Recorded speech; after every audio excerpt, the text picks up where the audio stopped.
नमस्कार विद्यार्थी मित्र, आज आपण वेगवेगळे देश आणि त्यांची संसद बघणार आहोत. मुळामध्ये प्रत्येक देशाला चालवण्यासाठी एक कायदा असतो आणि त्या कायद्याला आपण त्या देशाचा मूलभूत कायदा म्हणतो. आणि मूलभूत कायदा म्हणजेच काय तर संविधान, ज्याला इंग्लिशमध्ये आपण कॉन्स्टिट्यूशन असं म्हणतो. आता या कॉन्स्टिट्यूशन वरती कायदे करण्याचा अधिकार कुणाला असतो तर या संविधानानुसार कायदे करण्याचा अधिकार असतो कायदे मंडळाला. कशाला? कायदे मंडळाला. आणि कायदे मंडळालाच वेगवेगळ्या देशांमध्ये वेगवेगळी नावं आहे.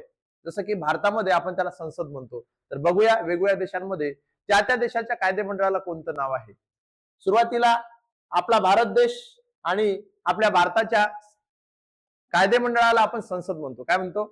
संसद. आणि इंग्लिशमध्ये त्याला शब्द आहे पार्लमेंट. नेपाळ आपला शेजारी देश आहे, त्याच्या संसदेचं नाव आहे राष्ट्रीय पंचायत. पुढचा देश आहे भूतान. भूतानच्या संसदेचं नाव आहे सांगडू. नंतरचा अफगाणिस्तान आणि अफगाणिस्तानच्या संसदेचं नाव आहे शोरा. तुम्हाला एक गोष्ट सांगतो, या अफगाणिस्तान देशाचं जे कायदे मंडळ आहे, संसद आहे, शोरा आहे, याच्यामध्ये एक भाग आहे, एक बॉक्स आहे. त्या भागाला भारताच्या एका जुन्या पंतप्रधानाचं नाव दिलेलं आहे, माजी पंतप्रधानाचं. त्या पंतप्रधानाचं नाव काय? ज्या भारतीय पंतप्रधानाचं नाव अफगाणिस्तानच्या संसदेतील एका भागाला दिलेलं आहे त्या पंतप्रधानांचं नाव काय? सांग बरं बंट्या. कोणता बंट्या सांगा?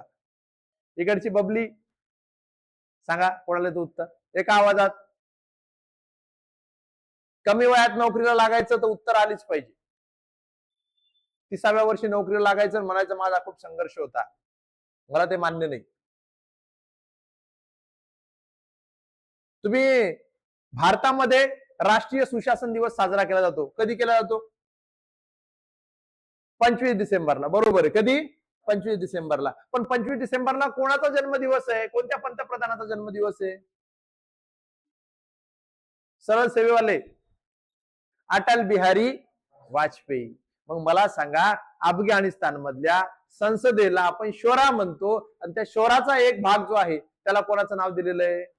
अटल बिहारी वाजपेयी. लक्षात ठेवा. ठीक आहे. बांगलादेशची जी संसद आहे त्याला काय नाव आहे? जातीय संसद. आणि लोकशाहीची जननी म्हणजे काय? Britain, England. लोकशाहीची जननी कोणत्या देशाला म्हणतात? इंग्लंडला. आणि इंग्लंडचं दुसरं नाव काय? ब्रिटन. आणि ब्रिटनचं तिसरं नाव काय?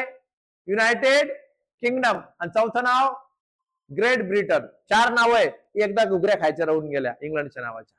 ठीक आहे. 5 नावं ठेवते ना आपल्याकडे तसं. ठीक आहे, जाऊ द्या. इंग्लंडची संसद जी आहे तिला काय नाव आहे? पार्लमेंट. आणि जर्मनीच्या संसदेचं नाव बुंडस्टॅग. नंतर इस्रायल आहे आणि इस्रायल या देशाच्या संसदेचं नाव काय? सध्या इस्रायल आणि इराणच्या युद्धामुळे जगाचं वातावरण तापलेलं आहे आणि या युद्धाचे परिणाम भारतासारख्या अनेक देशांना भोगावे लागत आहे. बरोबर आहे. या इस्रायल देशाची जी संसद आहे तिचं नाव आहे नेसेट. काय नाव आहे? नेसेट. आणि जगातील सर्वात मोठी महासत्ता असणारा अमेरिका. आणि अमेरिकेचे राष्ट्रपती कोण आहे सध्या? Donald Trump. पण अमेरिकेच्या पार्लमेंटचं नाव काय? काँग्रेस. काय नाव आहे? काँग्रेस. नंतर एक देश इराक. इराकच्या संसदेचं नाव काय? National assembly. आणि हा देश आहे इराण, ज्याचे एक मोठे नेते या युद्धामध्ये मारले गेले, त्यांचं नाव होतं आयातुल्ला खामेनी, है ना. या इराण या देशाच्या संसदेचं नाव काय आहे? मजलिस. अशा प्रकारे परीक्षेमध्ये तुम्हाला देश व त्याची संसद विचारली जाऊ शकते. कमेंटमध्ये तुम्हाला पाकिस्तानच्या संसदेचं नाव टाकायचं आहे. धन्यवाद. जय हिंद.